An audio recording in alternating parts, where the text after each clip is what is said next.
Hey, Mansur over here. How's your week going so far, man? Amazing, amazing. Back home. This is pretty close to home.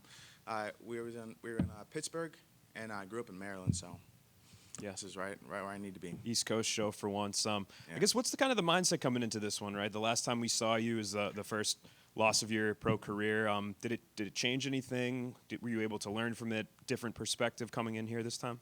Maybe early on after the fight happened, it's like, of course, like the mental perspective, like you want to change everything. You want to change your lifestyle. You want to change your habits. But then I look at my lifestyle and look at my habits. I'm like, what is there really to change? I don't party. I don't drink. I don't go out. I don't have many friends.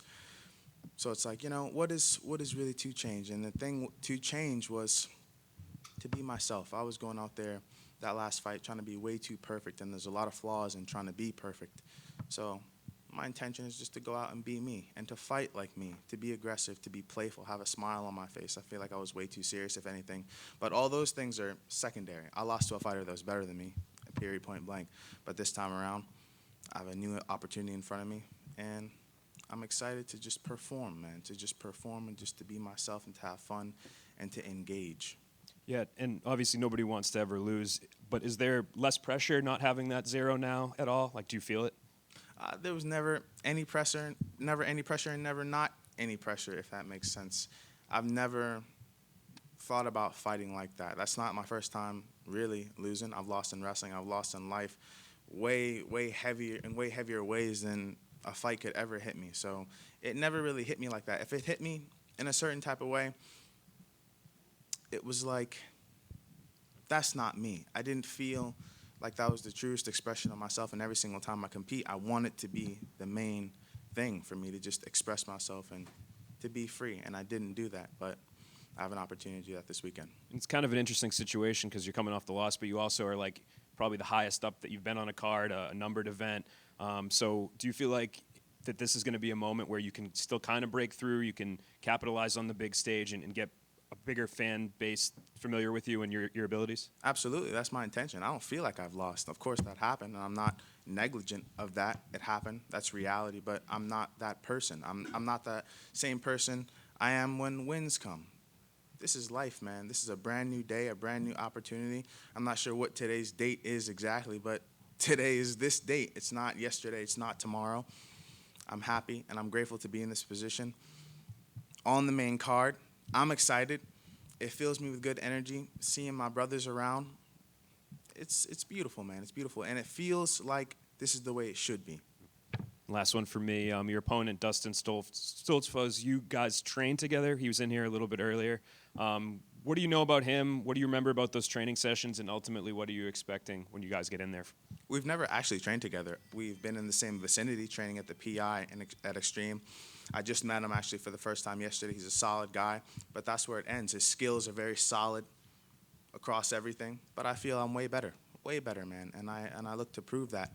Truly, though, truly, I have a smile on my face right now, man, and I just cannot wait to get inside of that cage and look up at those lights and take a deep breath and smile in that cage. So I know where my strengths lie. I have a very good idea of where his strengths lie. I want to make mine the highlight over his. So right here. So the last thing I'll say on the last performance, but we hear from a lot of young fighters that when they do experience their first loss, they notice how people treat them outside of their circle. You seem like an individual that has a very tight inner circle. So A, is that true? And B, did you kind of notice how other people treated you after you were no longer an undefeated fighter? Absolutely.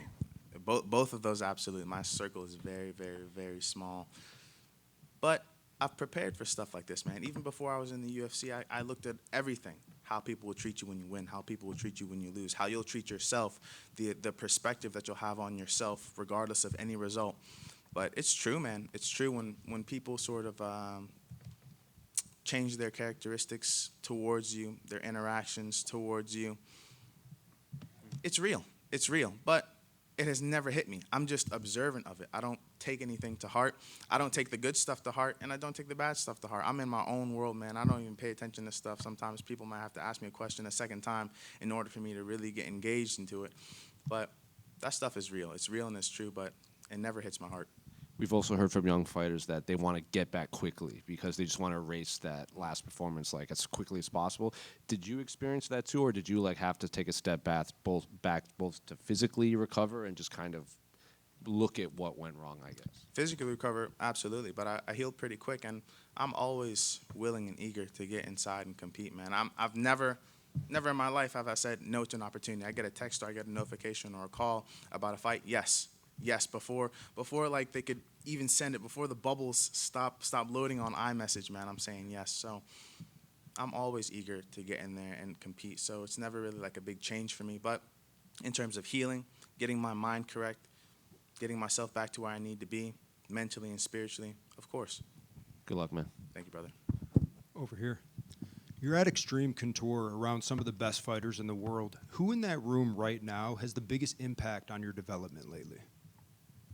Sean Strickland, Manel.